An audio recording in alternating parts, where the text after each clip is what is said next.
Saludos muchachos, con este video damos por finalizado el ciclo de ejercicios en pórticos y pasamos nuevamente a vigas para hablar de líneas de influencia, de deformaciones, aplicación de las líneas de influencia como tal, que es un tema muy interesante, y finalmente respuestas máximas absolutas, que es el tema más importante de todo esto. Quise hacer este último ejercicio por dos motivos. Primero que todo son dos pórticos. Y este tiene una particularidad que puede ser muy capciosa para alguien no entendido de la cinemática una, de una estructura y específicamente en este caso que las estamos transformando en mecanismos. Entonces, las reacciones verticales en este primer pórtico pues van a resultar siendo triviales. Bueno, también acaba de aclarar que estamos todavía haciendo ejercicios del Casimal y quinta edición. Estas reacciones verticales no les voy a parar mucha atención, simplemente voy a bosquejar la línea de influencia. Por Moeller-Beslow venimos eliminamos este apoyo, como eso es un pasador, se nos vuelve un rodillo simple. ¿Qué quiere decir esto? Que este punto no puede desplazarse hacia la derecha. Correcto, este punto no va a poder desplazarse en la horizontal. Y como quitamos la capacidad vertical, pues vamos a aplicarle un desplazamiento vertical. Eso quiere decir que es todo este pórtico, todo este lado va a subir. Ahora, cuando yo lo estoy subiendo, vamos a dibujarnos acá esta. Este va a ser mi segmento del pórtico. Lo dibujé hasta la articulación, como siempre, para que podamos ahorita analizar y pivotar sobre ella. Entonces, si yo cojo esto y lo subo, noten que lo tengo que subir sin desplazarlo a la derecha. Entonces lo subí hasta ahí. Ahora, ¿qué va a pasar? Que el efecto de que este punto suba, como esto es una articulación a flexión, y en las articulaciones a flexión se preserva el desplazamiento, el punto D tiene que subir también. Entonces, cuando mi punto D sube, lo que yo estoy haciendo respecto a B, a este apoyo, es aplicar una rotación en este sentido.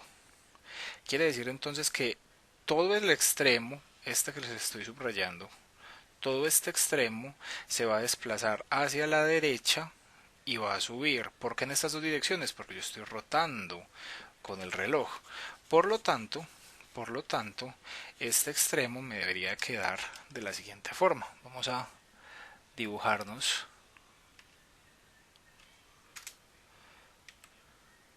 Uy, me quedó súper torcido. Un segundito, corrijo esto. Ahí fue. Y a este lado le voy a dar un color distinto. Correcto. Entonces, lo que les decía, como este punto D tiene que subir, pero no puede subir así porque se estaría levantando en B y en B no se puede levantar, lo que yo estoy haciendo es que yo lo voy a impulsar a rotar hacia acá. Correcto, yo el efecto que le estoy dando es que rote hacia acá, hacia la derecha, que rote con las manecillas del reloj. Voy a reducir un poquitico esa rotación que está como apocalíptica. Me quedaría así. Ahora, como mi punto D tiene que preservar los desplazamientos, pues necesariamente este otro extremo también nos debió haber quedado rotado una cierta cantidad. Entonces, ojo, mira que cuando yo lo roteé así, este punto ya no está alineado con el eje. ¿Y yo por qué sé que este punto tiene que seguir alineado con el eje? Porque cuando yo al pasador le quito la capacidad de desplazamiento vertical, no le quito la de desplazamiento horizontal. Entonces, este punto de acá sigue restringido a no desplazarse en el horizontal. Entonces me tiene que quedar así. Me tiene que quedar así. Acá por la rotación, le voy a bajar un poquito la rotación para que me cierre. Aquí ya me cerraría, más o menos. Igual esto es esquemático. Pero aquí más o menos ya me cerraría. Entonces, esta es la configuración de forma que tendría mi pórtico. Esta es la configuración de forma que tendría mi pórtico. Ahora, ¿cuánto subió este punto? Este punto subió una unidad. ¿Por qué? Porque yo subí toda toda la columna. Toda esta columna yo la subí una unidad desde aquí. Entonces esto me forma como si fuera una viga simplemente apoyada, que no lo es, simplemente lo estoy viendo de forma ilustrativa. Cuando yo levanto acá mi viga, me da este triángulo. Entonces la línea de influencia de reacción vertical en este pórtico, la línea de influencia de reacción vertical en este pórtico es justa y precisamente ese triángulo. Vamos a ver. Mi línea de influencia sería este triángulo. Positivo y aquí valiendo 1. Y esta sería la línea de influencia de la reacción de A en Y. Por la simetría del ejercicio, la línea de influencia de la reacción en B sería al contrario. Esta de acá sería la línea de influencia de la reacción de B en Y. Esto de acá son 12 metros y esto de acá es 1. Dense cuenta de algo muy importante. En este ejercicio, la presencia de la articulación a flexión no generó rotación relativa. En este ejercicio, el triángulo rota lo mismo por izquierda que por derecha. Pero ¿de qué me sirvió tener la articulación ahí? Saber que se tenía que preservar el desplazamiento, porque fue gracias a ese análisis que yo fui capaz de llegar a esta configuración deformada. Entonces, con eso damos por terminadas las verticales. Ahora vamos a pasar a la interesante, que es la horizontal, y que es el motivo fundamental de por qué traje a colación este ejercicio. En este video voy a dejar listo el ejercicio 835. En el siguiente hacemos el 836 para que no me quede muy largo este. El 836 es este mismo ejercicio pero con esteroides. Cambian las distancias, ya no es simétrico, ya no es tan lindo. Pero entendiendo bien este podemos darle solución rápido al otro. Entonces vamos a hablar ahora de la línea de influencia de la reacción horizontal de A. Entonces primero que todo, ¿por qué se va a desarrollar reacción horizontal? Porque cuando yo tengo, por ejemplo, una carga puesta aquí, supongamos, por ejemplo, la voy a colocar en toda la mitad para que sea más fácil el análisis. Yo tengo la carga en toda la mitad. Por simetría, yo sé que estas dos reacciones valen 1/2. Porque 1/2 me tiene que dar 1 y por la simetría puedo asumir que son iguales. Pero como este 1 intenta rotar esto para acá, es decir, intenta sacar este apoyo hacia la derecha, aquí se tiene que desarrollar una reacción hacia la izquierda. Entonces yo aquí tengo B en X. Voy a colocarla B en X. Y de forma similar, aquí tengo A en X. Y B en X más A en X tiene que dar igual a 0 porque no tengo cargas horizontales. Como yo acá tengo una articulación a flexión, sumatoria de momentos a la derecha de esta articulación a flexión, es decir, estas dos fuerzas, B en X y 1/2 por sus brazos de palancas me tiene que dar 0. Miren que el 1/2 me rota contra el reloj, el B en X me rota con el reloj, ya están bien asumidas, se van a anular, pero miren además que las dos tienen el mismo brazo de palanca. Entonces, como tienen el mismo brazo de palanca, las dos reacciones tienen que ser iguales, en magnitud al menos. Entonces esto acá es 1/2, por lo tanto esto acá es 1/2. Uy, me cambió el color. Y no me ha vuelto a cambiar. ¿Por qué? 1/2. Entonces tenemos reacciones horizontales. Sabemos que se van a desarrollar reacciones horizontales. Entonces vale la pena hacer la línea de influencia. Entonces, como ya no sabemos de memoria todo este rollo de Müller-Breslau, pues vamos a aplicar una deformación unitaria en el punto donde necesito la línea de influencia y vamos a quitar esa capacidad de resistir cargas. Entonces, como a mí me están pidiendo la reacción horizontal de A y la de B, por simetría son iguales, entonces nada más voy a hacer la de A. Entonces yo vengo acá y si yo a un pasador le quito la capacidad de resistir fuerzas en X, pues me queda un rodillito. Entonces yo puedo venir a decir aquí que esto es en realidad este rodillito.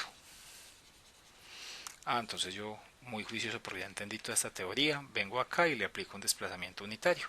Entonces esta cosa se me va a desplazar una unidad. Entonces miren lo que va a pasar. Voy a dibujar nuevamente acá, como por referencia, el pórtico. Vamos a darle un poquitico de contextura a esta línea. A ver el color. Le voy a colocar otro para que no se nos confunda. Ahí está. Entonces yo llegué y yo desplacé esto una unidad para la derecha. Y miren lo mucho que se desplazó esto. Entonces, como el punto D, este punto D, preserva desplazamientos, yo tengo acá también al mismo tiempo este otro extremo. Lo voy a dejar con ese colorcito azul. Rojo, qué pena. Correcto. Entonces, voy a corregir un segundito aquí este torcido. Eso, perfecto. Entonces ya habíamos dicho que yo había desplazado todo este punto para la derecha. ¿Qué quiere decir eso? ¿Qué quiere decir eso, muchachos? Que este extremo rojo, la mitad hacia la derecha, pues también se tendría que mover, porque el punto D, donde originalmente están conectados, transmite desplazamientos, por lo tanto D se tiene que mover para la derecha. Pero como el punto B, miren acá, miren aquí mi punto B, pero como mi punto B no puede desplazarse, porque es un pasador fijo, ¿qué va a pasar? Lo mismo que nos pasó ahorita, que voy a rotar. Entonces yo acá vengo y roto esto. Entonces esto se me va a rotar así. Correcto. Pero entonces si este punto se levantó, D por la izquierda también se tiene que levantar. Y me quedaría algo más o menos así. ¿Vieron cómo saqué la lógica? Empecé con el extremo izquierdo empuja al derecho, el derecho no se puede desplazar, sino que tiene que rotar. Cuando rota, necesariamente se tiene que levantar D.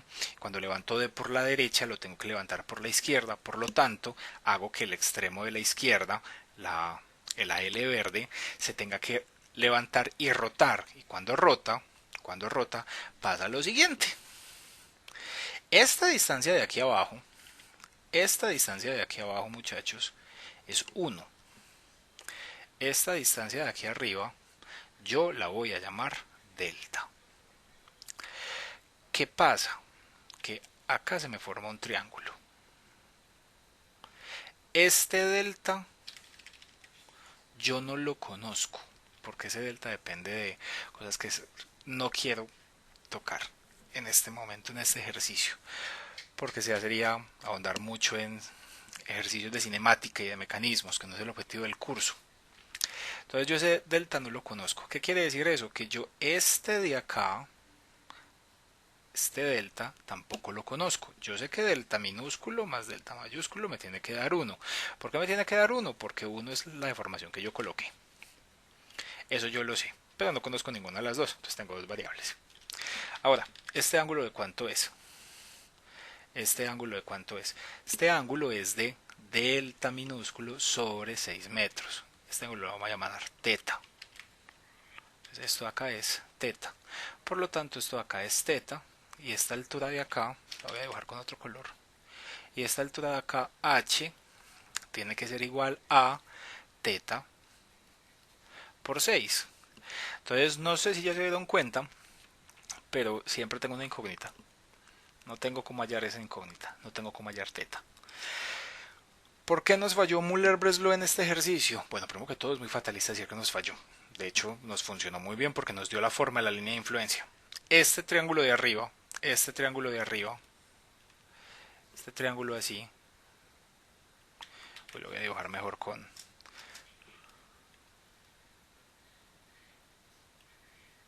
este triángulo es la línea de influencia. y nos lo dio enterito Müller-Breslau. Ahora, ¿qué es lo que pasa? Que nosotros no conocemos esta par de cosas. Y es muy común, bueno, este uno lo conocemos porque lo aplicamos, lo que no conocemos es este delta minúsculo. Es muy común, por eso quería hacer este ejercicio, que la gente asuma, que este punto de acá se quedó aquí. Es decir, que este delta de aquí vale cero. Y cuando asumen eso, entonces miren el ejercicio mal resuelto. Cuando asumen eso, asumen que esta es mi estructura no deformada y que la estructura deformada es algo de la siguiente forma.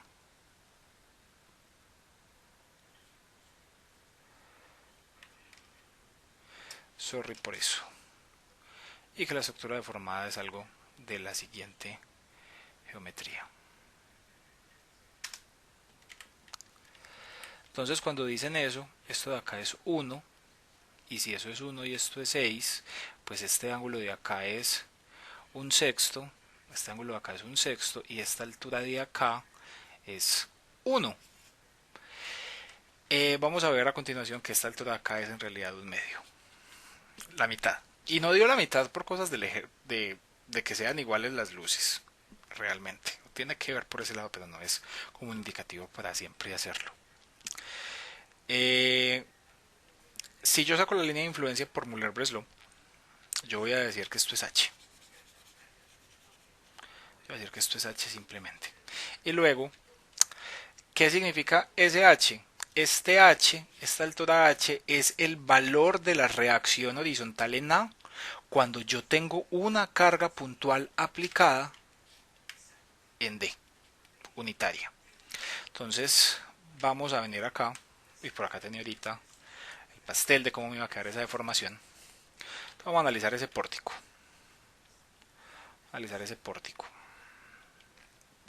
Si me deja pues rayar hacia abajo, ¿no? Yo tengo aquí 12 y aquí tengo 6 y acá tengo 6. Entonces el ejercicio que voy a hacer es aplicar una carga puntual acá. Entonces yo acá tengo estas dos reacciones que no me van a importar y acá tengo estas otras dos reacciones que estas sí me van a importar. A esta de acá, esta de aquí es B, no, de hecho lo voy a hacer con estas de acá.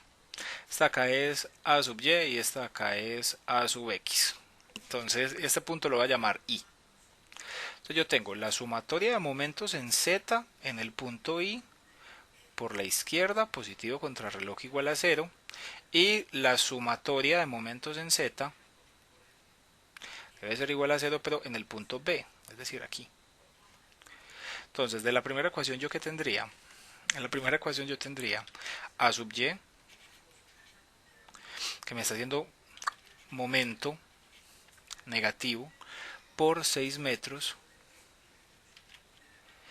A sub X que me hace momento positivo más 6A sub X, esto tiene que ser igual a 0, y de la segunda ecuación yo tendría el A sub X no me entra, se anula por el eje donde estoy tomando momentos porque estos dos puntos son colineales, me va a quedar A sub Y que me entra negativo por 12 y este 1 que me va a entrar positivo, este 1 me rota contra el reloj respecto a ese punto más 6 igual a 0. Entonces de aquí estamos viendo que A sub Y, desde esta ecuación vemos que A sub Y necesariamente es igual a un medio. Y si A sub Y es igual a un medio, pues esta otra ecuación, yo la traigo para acá, de esta ecuación a mí me queda que A sub X es igual a sub Y, despejando, y si A sub Y es igual a un medio, A sub X es igual a un medio. ¿Qué quiere decir esto, muchachos? Que en este pórtico, cuando yo coloco una carga en toda la mitad vertical, la reacción horizontal en el punto A es igual a un medio. Entonces, esta altura de acá es un medio. Y esta sería la línea de influencia, esta de acá. Por eso es que quería traer a colación el ejercicio. Este pórtico requería un poquito más de análisis, pero solamente por esto, porque muchas veces los estudiantes se olvidan de esta deformación. Ojalá les haya quedado muy claro cómo construir la deformación del pórtico completa. Recuerden que partí de aplicar la deformación abajo como siempre. Eso me obligó a deducir que la barra roja me tenía que rotar pivotando sobre B. Cuando eso pasa, el punto D necesariamente tiene que subir, y si mi punto D sube, necesariamente tiene que subir también por la izquierda, por lo tanto eso obliga a que la barra verde rote. Y cuando eso pasa, llegamos a la configuración que tenemos en pantalla. Entonces, esa configuración me sirve a mí para entender la geometría de la línea de influencia. ¿Cómo la complemento y cómo le doy los valores? Me toca apelar a la estática.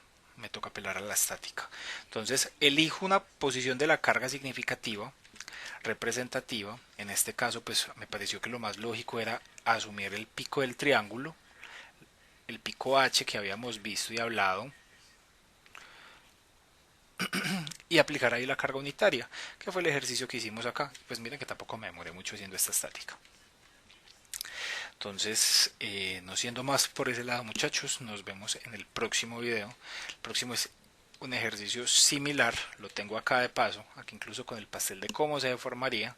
Entonces noten que fundamentalmente es el mismo pórtico, solo que al tener asimetrías es un poquitico más interesante de analizar. Entonces, no siendo más, nos vemos en el próximo video.